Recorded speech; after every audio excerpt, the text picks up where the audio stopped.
こんにちは。背景映像は以前別の動画で紹介した一体形成ベアリング用のスクールホルダーです。さて今回はスクールホルダーのここの部分、ベアリングのストッパーとなっているネジの部分を作成します。ガートデザインでこのネジとネジ穴を簡単に作れるスレッドワークベンチを解説します。螺旋やスイープを使って一からネジ形状を作る必要はありません。しかもガートデザインのボディのまま使えるので 3D プリント用の部品設計にも非常に便利です。実際にフリーキャドを使って操作してみましょう。操作が速い部分は一時停止やスロー再生でご覧ください。それでは始めましょう。まずはスレッドワークベンチのインストール方法をざっと解説します。メニューのツール、アドオンマネージャーを開いてください。検索欄にスレッドと入力します。スレッドワークベンチという項目が表示されますのでクリックします。インストールボタンをクリックします。インストールが完了すると再起動のメッセージが表示されますのでフリーキャドを再起動します。しばらくするとフリーキャドが起動します。これでインストール完了です。まずは外ネジから作ります。今回は直径 16mm の円柱を用意します。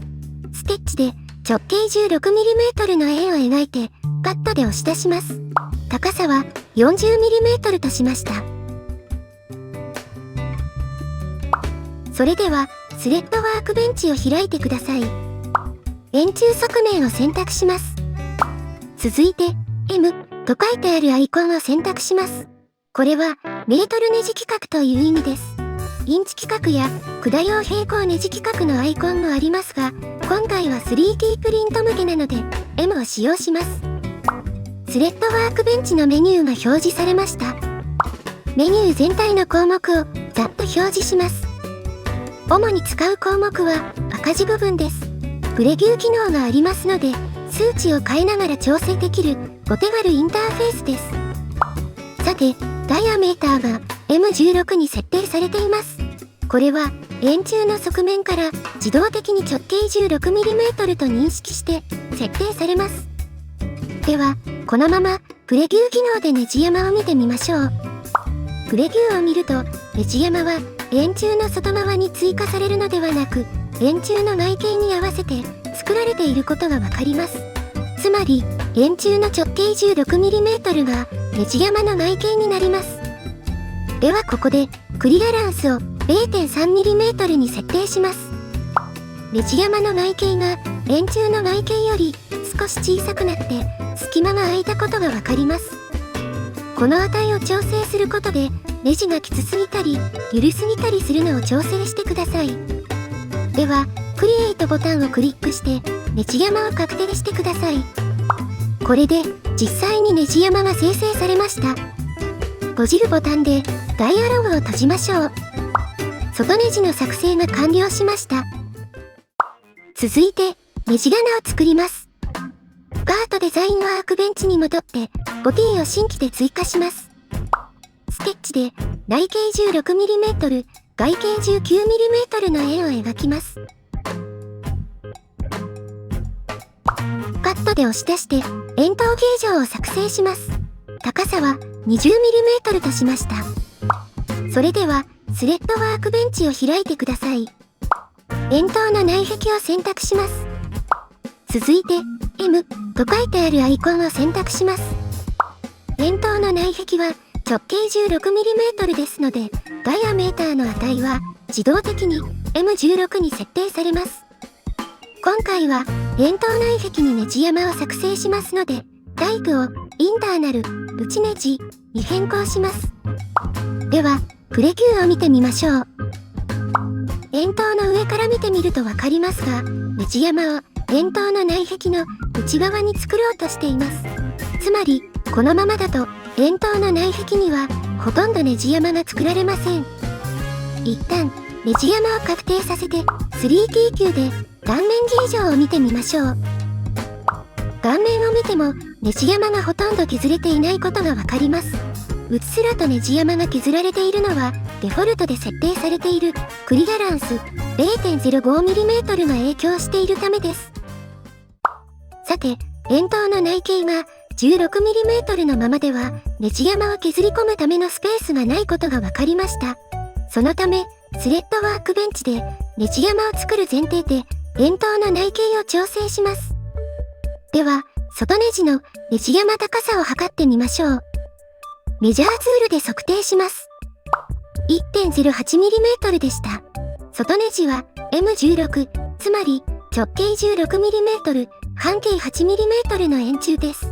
そのため、円筒の内径は半径 8mm からネジ山の高さ 1.08mm を引いた値を2倍して計算します。円筒のステッチを開いて、寸法に直接、8mm、マイナス 1.08mm かける2と入力します。では、ステッチを閉じて、円筒内壁にネジ山を作ってみましょう。円筒内壁を選択して、M、アイコンをクリック。ダイアメーターがカスタムとなっているため、M16 に変更します。クリアランスは0に設定します。内ネジ側のクリアランスは0にして、外ネジ側のクリアランスで隙間を調整する方が使いやすいためです。タイプはインターナルに設定します。プレキューを見てみましょう。ちょうど良いサイズでネジ山が作られていることがわかります。真上から見た状態で確認しても、円筒の内壁とネジ山の位置がぴったり合っていることがわかります。では、このままブチネジを作成しましょう。これでブチネジの完成です。このようにスレッドワークベンチは選択した円柱、円筒の側面からネジのサイズを自動で設定してくれますが、そのままではサイズが合いません。特にブチネジ側はネジ山の高さを考慮して穴径を設計する必要があります。プレビュー画面を見てネジ山が作成されるかどうか確認してください。それでは実際に 3D プリントした部品を組み合わせてみます。背景映像は縮みやすい ABS 素材で印刷したネジです。エンダー 3V3 経緯で印刷したものです。このようにスムーズにねじ込むことができました。これとは別にバンブーラボ A1 ミニを使って PLA 素材で印刷しましたが問題なくねじ込めました。もし入りにくい場合はまず外ネジ側のクリアランスを調整してみてください。